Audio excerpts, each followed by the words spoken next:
클릭 감사합니다. 삼테크TV 김성프입니다. 만나서 반갑습니다. 이번 시간은 초감시시대 국민감시 QR코드 전자출입명부 시행에 대해서 알아보도록 하겠습니다.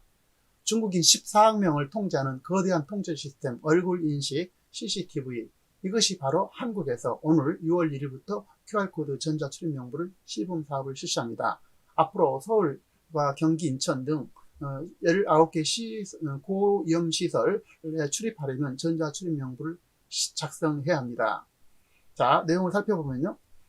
자, 중국에서 14억 인구를 얼굴 3초에 파악해서 이렇게 3초 만에 파악할 수 있는 시스템이 있습니다. 이것은 결코 가벼운 사안이 아닙니다. 어쩌면 홍콩 보안법보다도 더 강력하고 무서운 내용일 수 있습니다. 법이 없이도 행정명령으로 온 국민을 코로나라는 명목으로 전염병이라는 명목으로 감시할 수 있기 때문입니다. 4.15 총선에서 선관위는 목숨을 걸고 불법까지 해가면서 QR코드를 사용했습니다. 왜일까요? QR코드의 핵심은 바로 스캐닝입니다. 조지 오웰의 동물농장처럼 빅브라더 지배사의 감시사의 핵심은 관리 정보가 되겠는데요. QR코드 스캐닝은 개인의 비밀은 물론 선거의 비밀도 모두 공개되기 때문입니다. 투표용지를 발급하면서 대조하는 과정에서 신분증과 매치할 수가 있고, 이걸 스캔하면 누가 어느 당에 누구에게 투표했는지를 정확하게 들여다볼 수 있기 때문입니다. 이것을 감시와 통제로 당연히 활용할 수가 있고, 내 편인지 상대편인지를 알게 되고 공무원의 합격 여부도 결정할 수 있을 것이고, 만약 합격된다 할지라도 어디에 근무할 것인지 인사에 반영할 수 있어서 승진과 자천, 요직으로 한직으로 이렇게 얼마든지 보낼 수 있게 됩니다. 참으로 무서운 세상이 되겠습니다. 이것을 정부는 중국 통제 시스템 북한의 5호 담당자처럼 언제든지 활용할 수 있기 때문에 선관위는 이번에 4.15 총선에서 QR코드를 목숨 걸고 사용을 했고, 불법으로 사용해서 재미를 봤습니다. 물론 불법에 기반한 선거는 당연히 무효 사유이고, 이에 기반한 당선자가 한 모든 행위는 원천 무효일 수밖에 없는 위중한 사안이 되겠습니다. 이들은 코로나를 내세워 전 국민을 감시 체계를 확고히 하는 것이라고 볼 수 있겠는데요. QR코드의 존재 이유는 다시 한번 설명을 드리면 스캐닝입니다. 이것을 외부에서 선거를 조작할 수 있다는 의미뿐 아니라 주민증과 매칭해서 누가 어디에 찍었는지를 정확하게 알게 됩니다. 중국 공산당의 얼굴 인식 기술과 개인정보 수집 능력은 전 세계에서 가장 탁월하는데요. 이를 바탕으로 거대한 인구 14억을 쉽게 통제하고 있습니다. 그런데 반면에 유럽은 유럽을 포함한 선진 자유민주주의 국가에서는 국가는 물론 기업이 개인 데이터를, 또 생체 어떤 데이터, 또 소셜 미디어 데이터를 수집하지 못하도록 엄격하게 제한하고 있습니다. 그런데 이것을 수집한다 하면은 엄청난 여러 가지 문제점을 이야기하고 있는데요. 세부적으로 한번 살펴보도록 하죠. 자, 첫 번째는요, 선거의 4원칙이 있습니다. 아시다시피 보통선거, 평등선거, 직접선거, 비밀선거인데요. 여기서는 비밀선거만 이제 보도록 하죠. 비밀선거는 자신이 어떤 후보를 선택했는지 비밀이 보장되어야 한다는 대원칙인 것입니다. 이것이 무너졌을 때 공산주의가 되는 것이죠. 그래서 예를 들어서 중국 공산당처럼 기립투표를 하게 되죠. 거수투표를 하게 되죠. 기명투표를 하게 되죠. 그러면 다른 사람 지켜보는데, 감시하는데 누가 그걸 소신껏 할 수가 있겠습니까? 그래서 소신 투표가 이루어지기 어려운 것이 아니라 불가능하겠죠. 그래서 공산주의, 사회주의 체제가 유지되는 것입니다. 자, 중국은 기본적으로 전체 인구를 검색할 수 있는 얼굴 시스템을 사용하고 있고, 정확도는 99.8%, 사실상 100%의 통제할 시스템을 가졌습니다. 동시에 온라인 커뮤니케이션, 그룹 채팅은 물론이거니와 사적 채팅까지 모두 감시하고 있는데요. 그 외에도 휴대전화, 사진, 동영상, 모니터, 또 온라인 쇼핑 품목, 또 이런 것도 관찰하고, 경찰이 얼굴 인식 가능한 안경을 착용하는데요. 이건 잠깐 살펴보면 이렇습니다. 자, 이게 이제 얼굴 착용, 이게 인식 안경입니다. 경찰이 착용하고 있죠. 이거를 말씀드리는 것입니다. 또 경찰이 얼굴 인식 가능한 안경 착용, 기차역 등에서 로봇 경찰 설치로 얼굴 스캔, 얼굴 인식 기능을 이용해서 무단 횡단자를 잡는다든지, 또 보행자가 무작위로 보행자를 무작위로 멈춰 세우고 휴대전화를 검사한다든지 소셜미디어에 게시물을 추적하고 데이터 예측 프로그램을 가동해서 의심자를 색출해내는 방식으로 중국의 14억 인구를 통제하는데 대한민국 5천만 인구 통제하는 것은 아무것도 아니겠죠. 그래서 이것이 무서운 것입니다. 어쨌든 국민을 감시 관리 대상으로 통제하는 사회가 바로 사회주의 체제인데요. 빅브라더 지배사회, 조지 오웰의 동물농장처럼 동물화해서 관리 통제하는 사회주의 좌파가 꿈꾸는 평등 세상이 됩니다. 1인이 지배하는 전체주의로 독재체제가 된다면 인성과 인권은 사라지고 이를 위한 도구가 된 동물농장만 존재하게 됩니다. 자, 빅브라더에 대해서 잠깐 살펴보면요. 정보를 독점화해서 사회를 통제하는 거대한 권력자, 또 그러한 사회체제를 일컫습니다. 이건 이제 사회주의, 공산주의를 일종의 의미하겠는데요. 영국의 소설가가 일찍이 1984년에 처음 사용한 용어입니다. 소설 속에서 빅브라더는 음향과 영상까지 전달되는, 벌써 수십 년 전에, 그러니까 벌써 40년 전의 일이네요. 음향과 영상까지 전달되는 텔레스크린을 거리와 가정에 설치해서 수집한 정보로 소설 속 사회를 끊임없이 통제, 감시하고 개인들의 사생활을 침해합니다. IT 인프라가 발전된 시대를 살고 있는 오늘날, 그렇죠? 벌써 한 40년, 36년이겠지만 정확하게는 40년 전에 이런 그 소설을 썼네요. 우리는 다양한 빅브라더와 함께 일상을 보내고 있죠. 대표적인 것이 바로 CCTV이고요. 또 지금 보는 것처럼 QR코드입니다. 이것은 스마트 CCTV로 진화했고, 또 스마트 CCTV는 범죄자를 인공지능으로 판별해내고 범죄와 사고 현장을 자동으로 분석할 수 있는 CCTV도 있고, 또한 생체 인식은 본인 인증이나 보안 영역에서 안전성과 편리함을 주겠지만 빅브라더의 한 요소일 수밖에 없죠.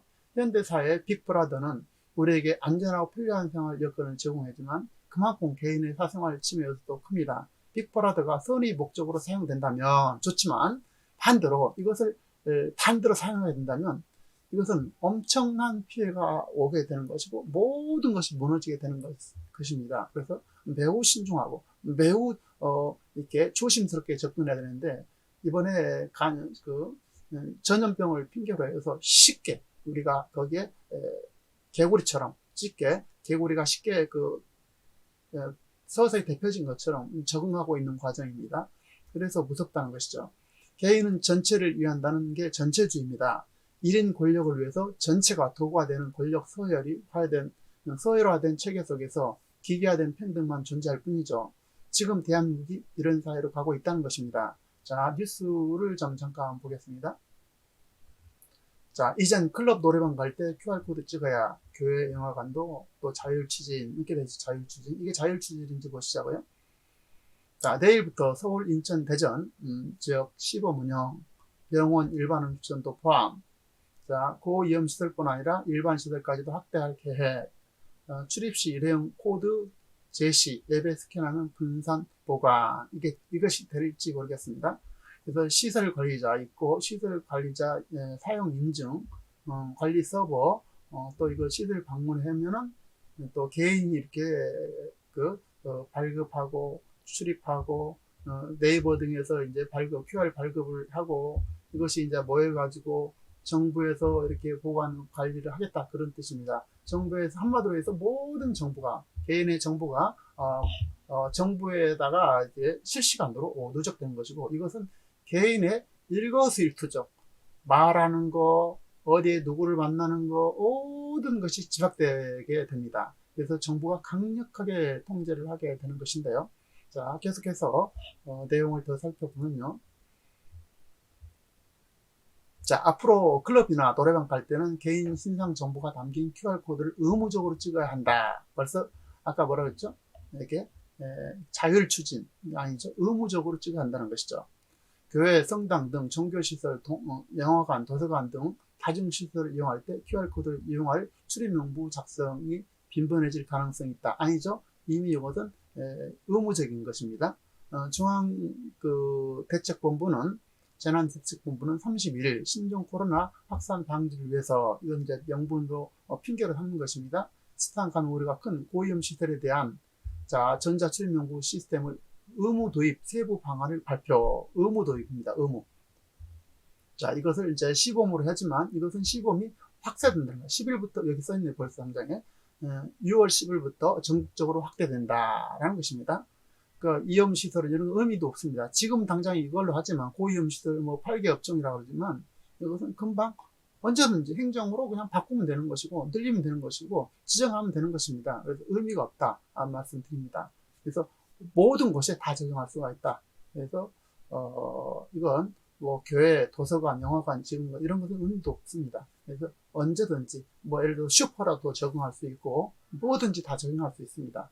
그러니까 이것이 자, 내용을 보면요. 전자출입명부 시스템이 도입되면 해당 이용자는 입장 전에 네이버 등의 QR코드 발급 회사에서 스마트폰으로 일회용 QR코드를 발급받아서 시설관리자에게 제시하고 시설관리자는 이 QR코드를 스캔해서 정부가 개발한 시설관리용 애플리케이션 내 이용자의 방문 기록을 생성해야 된다. 그죠? 정보를 다 제출해야 된다는 얘기죠.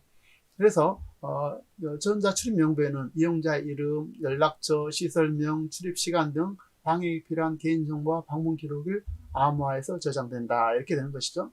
그래서 이것을 뭐 사회 이런 거 중요하지 않고 어쨌든 집단 감염 발생 시 이것을 이용한다는데 이것은 언제든지 꺼내서 활용할 수 있다는 거죠. 이건 자기들은 4주 후에 파괴한다는데 이것을 누가 믿겠습니까? 믿을 수 없는 것이고 이것은 그렇게 되지 않을 것입니다. 그래서 언제든지 시민을 감시, 감독하는 그런 역할로 전락할 것이다.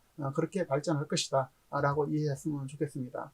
중국 공산당이 이렇게 가로등에서 철저하게 해서 이것을 바로 다음에 보지만 이게 3초 이내에 누군지 판별을 해낸다는 거대한 시스템이 우리나라에도 이미 적용되고 있는 것이고 이번에 QR코드를 이렇게 사용함으로써 모든 것이 공산주의처럼 이렇게 우리가 일거수일투족을 다 감시, 감독한다.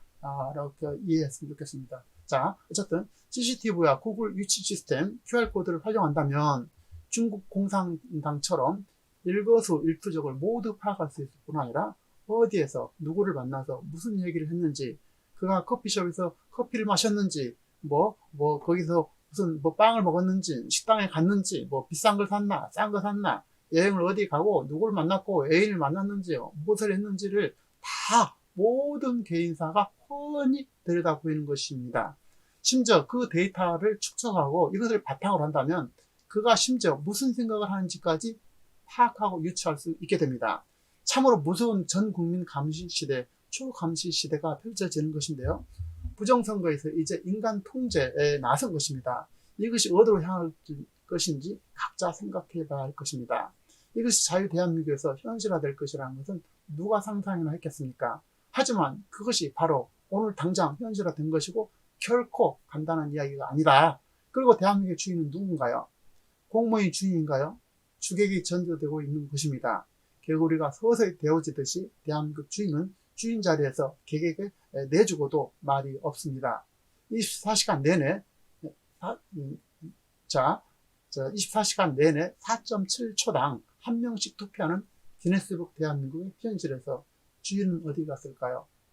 자, 각자 생각해 보시고, 자, 내용에 공감하시는 분들은 좋아요, 알람 설정 바라고요. 다음 시간에도 참신하고 유익한 정보로 찾아뵙도록 하겠습니다. 고맙습니다.